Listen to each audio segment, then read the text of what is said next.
Brought to you by Agilus Diagnostics.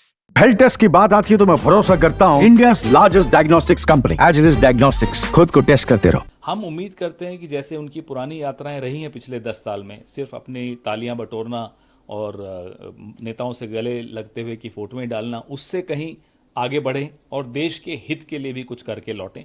ये उम्मीद हमारी अब वैसे रही नहीं, पिछले 10 साल में ऐसा कभी हुआ नहीं।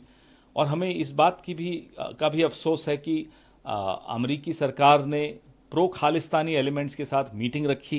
उनको आप एक तरह से लेजिटिमाइज कर रहे हैं, जो गलत है, पहले कभी नहीं हुआ, अप्रत्याशित है और इसकी निंदा करनी चाहिए। आम आदमी पार्टी के कन्वीनर अरविंद केजरीवाल आज जनता की अदालत कर रहे हैं जंतर मंतर में, और आतिशी ने भी कहा कि हम चाहते हैं कि आप देखिए साहब, जनता की अदालत तो इलेक्शन में ही होती है, उससे पहले और उसके बाद की अदालतें तो आप समझते हैं क्या होती हैं। खैर, ये उनका आंतरिक मसला है, उस पार्टी का आंतरिक मसला है, उसमें हम बीच में नहीं बोलेंगे। लेकिन 10 साल में दिल्ली की जनता अपने आप को ठगा हुआ महसूस करती है, वो बदलाव चाहती है और कांग्रेस पार्टी वो बदलाव लाने के लिए तैयार है। अमित शाह जम्मू कश्मीर में थे, उन्होंने रिजर्वेशन पे फिर से बात कही। उन्होंने कहा कि जब तक बीजेपी है तब तक रिजर्वेशन। अभी बार बार झूठ को दोहराने से तो कोई लाभ नहीं है।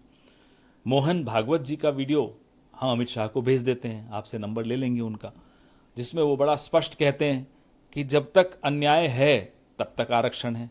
राहुल जी ने यही कहा था, क्या गलत है? संविधान ये कहता है, बाबा साहब अंबेडकर ये कहते हैं, बाबा साहब अंबेडकर के प्रपौत्र डॉक्टर राजरतन अंबेडकर यही कहते हैं। ये सब गलत है।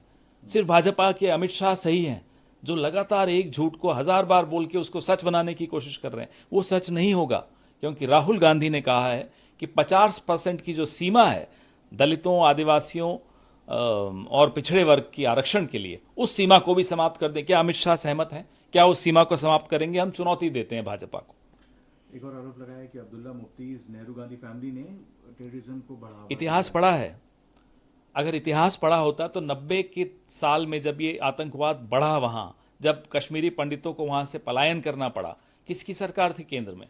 विश्वनाथ प्रताप सिंह की सरकार थी। कौन समर्थन देता था उस सरकार को? भारतीय जनता पार्टी समर्थन देती थी। क्या समर्थन वापस लिया? नहीं लिया। क्यों नहीं लिया? उस वक्त राजीव गांधी जी ने संसद का घेराव किया था कश्मीरी पंडितों के पलायन के विरोध में। अडवाणी जी ने नहीं किया था, भाजपा ने नहीं किया था, राजीव गांधी ने किया था। इतिहास पढ़ के जाया करें, मुंह खोलने से पहले आंखें खोल के, किताब खोल के पढ़ना चाहिए। बीजेपी के एमपी हैं बिप्लब देव, उन्होंने कहा कि कांग्रेस ने अभी तक अपना सीएम कैंडिडेट नहीं डिक्लेयर किया और शैलजा के साथ। हमारे यहाँ पर्ची सिस्टम तो है नहीं, इनके यहाँ तो बेचारे विधायक बैठे रह जाते हैं, ऊपर से पर्ची आती है, पर्ची खुलती है, बन गया एक मुख्यमंत्री। ये पर्ची की जो प्रथा है मुख्यमंत्री बनाने की, हमारे यहाँ नहीं है। हम विधायकों से सलाह लेकर मुख्यमंत्री बनाते हैं। कुमारी शैलजा को भी ट्रैक करने की कुछ भी, वो दलित हैं, कांग्रेस ने वोट। अरे साहब, हम कल सुन रहे थे, खट्टर साहब कह रहे थे कि शैलजा जी हमारे, अरे आपके अपने भतीजे तो कांग्रेस में आ गए, उनको तो रोक नहीं पाए। आप कौन होते हैं हमारे किसी नेता पर डोरे डालने वाले? आप खुद तो हमारे दरवाजे खटखटा रहे थे, इशारे भेज रहे थे, संदेशे भेज रहे थे जब आपको मुख्यमंत्री पद से हटाया। जवाब दीजिए। तिरुपति प्रसादम की बात कर लेते हैं, जहां पे नारा लोकेश ने कहा है कि जो डिमांड सीबीआई इंक्वायरी की हो रही है उस पर सीएम स्टेटमेंट जरूर देंगे, मगर स्टेप्स लिए जा रहे हैं जिससे इतने दिन आप एक बात सोशल मीडिया पे डाल देते हैं, लैब टेस्ट रिपोर्ट, उसके बाद चुप हो जाते हैं। आप कहते हैं मिलावट हुई। आपका एग्जीक्यूटिव ऑफिसर टेम्पल बोर्ड का, जो आप ही ने बनाया है, आपकी सरकार ने बनाया है, वो कहते हैं मिलावट नहीं हुई। ये किस तरह का माहौल आप बना रहे हैं जिसमें हम जैसे करोड़ों लोगों की आस्था के साथ आप खिलवाड़ कर रहे हैं, हमारे मन में रोष और बढ़ा रहे हैं? क्यों बढ़ा रहे हैं? आप इसमें स्पष्टीकरण दीजिए। आप तमाम डिटेल्स को सार्वजनिक करिए। कौन जिम्मेदार है, क्या ये हुआ, कब हुआ, किसने किया, सजा क्या देंगे, कितने दिन में देंगे, ये सब सवालों के जवाब दीजिए।